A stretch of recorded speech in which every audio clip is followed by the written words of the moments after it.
Welcome back to Unstable TV! And you're through to Irish Couple Reacts. And do stay tuned because this happens every week. So if you're new here, don't forget to like, subscribe, comment and hit the bell notification so you don't miss any of these videos. And if you're a returning viewer, thank you! Thanks so much for joining us today for another reaction. So Danielle, what is going on Unstable TV? So today we're going to take a look at how did Britain conquer India. And we're going to have a nice little history lesson. Oh!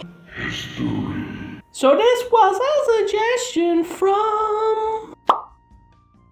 Thank you so much, and without further ado, we will jump straight into the reaction. Hi, I'm Griffin Johnson, the Armchair Historian. Today's episode, how the British Empire was able to assert control over India.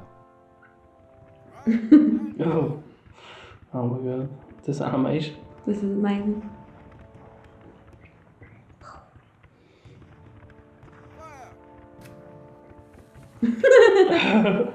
Wow.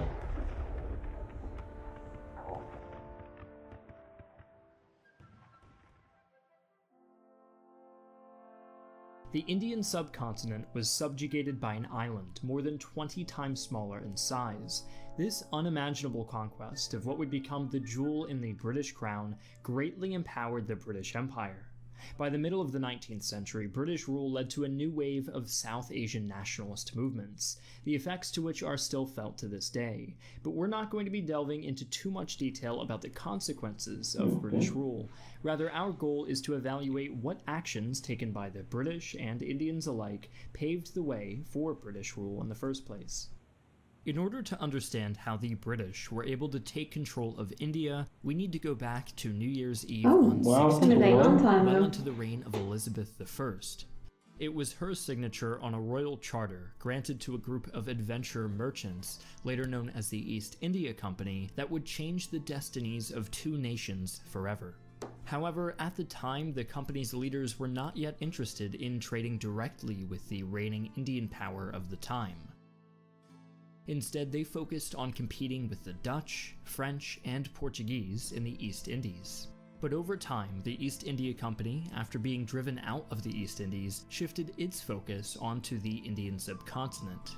In 1640, a company representative succeeded in securing a grant of land in southern India, a pivotal moment, as it marked the first time that Indian land was owned directly by the English. It was on this land that they constructed Fort St. George. The settlement that grew around this region became the thriving city of Madras, now known as Chennai, and home to over 7 million people. As more and more company-owned forts and settlements sprang up all over the Indian subcontinent, the English became a leading exporter of spices, which, in the words of Brian Gardner, author of the East India Company, had a considerable place in life.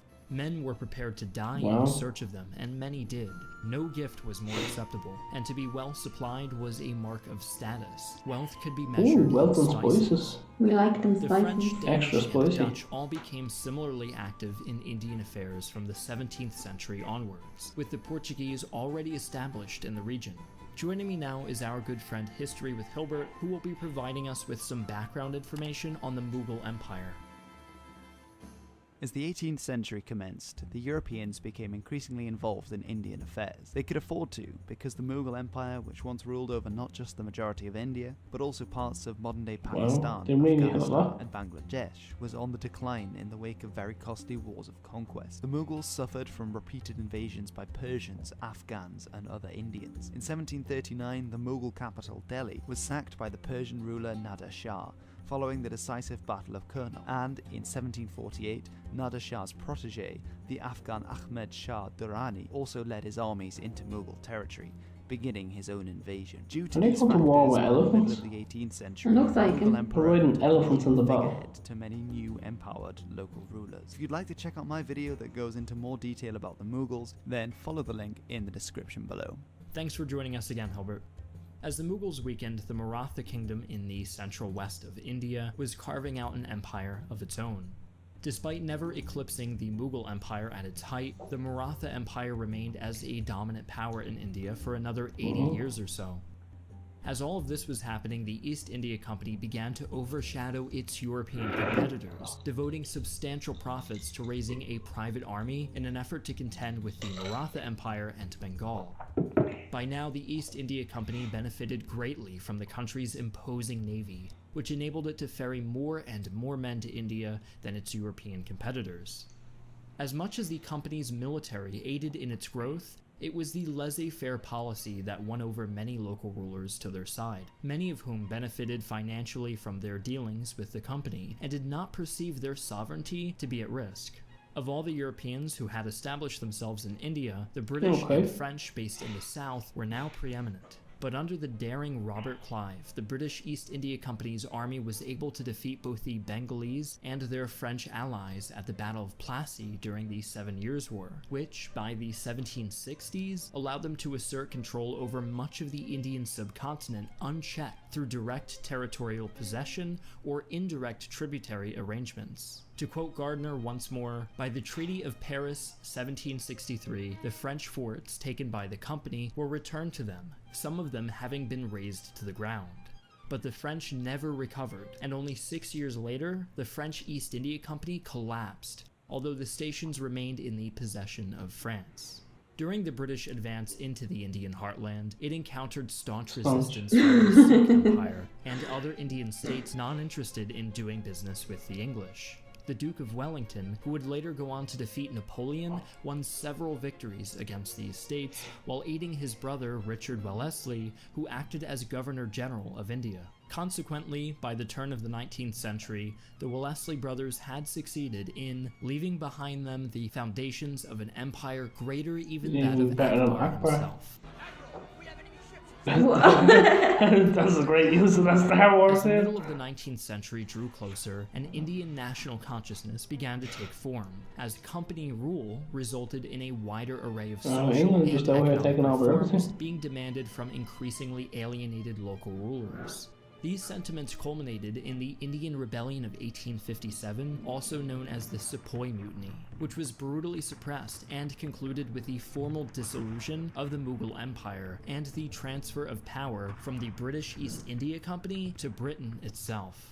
Power now rested in the hands of the British Crown directly, and as the 19th century continued, India's resources and the livelihoods of its people were exploited to fuel the Industrial Revolution. That's disgusting, that exploitation. A series of famines which shook the Indian economy to the core and left millions of Indians dead. One thing was certain. The British Empire now had millions of new subjects under its rule in India, and imperial expansion wouldn't stop there. To conclude, the political vacuum left by the Mughal Empire in the wake of repeated invasions, the failure of other Indian states, particularly the Maratha Empire, to fill that vacuum and unify India, the failure of other European powers to stop the British, Britain's military and industrial superiority, and the governing policy of the East India Company allowed Britain to take over the Indian subcontinent. How many countries in the world can we get?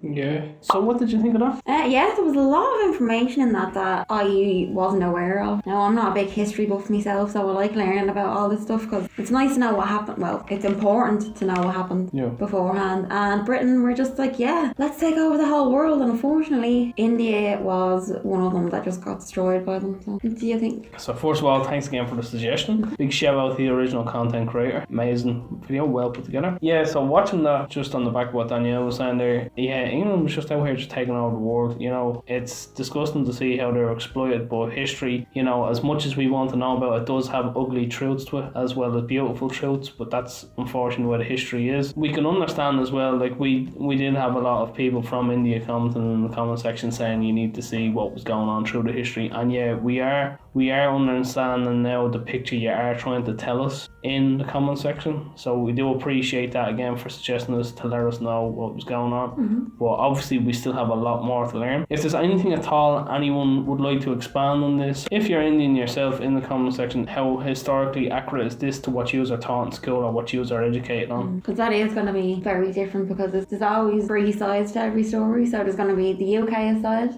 India side, and then what actually happened, because history is taught very different in, like the same history is taught differently in each country, which I don't really understand, but... Yeah, each country, they try and make themselves sound like the victor. Yeah. And that's fortunately the way it's written.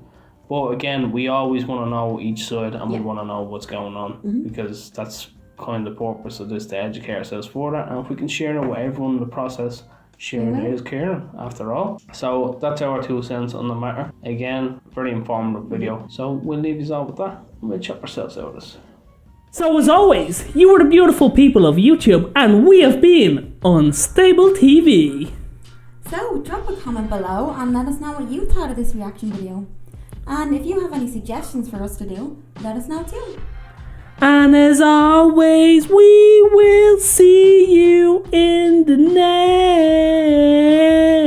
next one.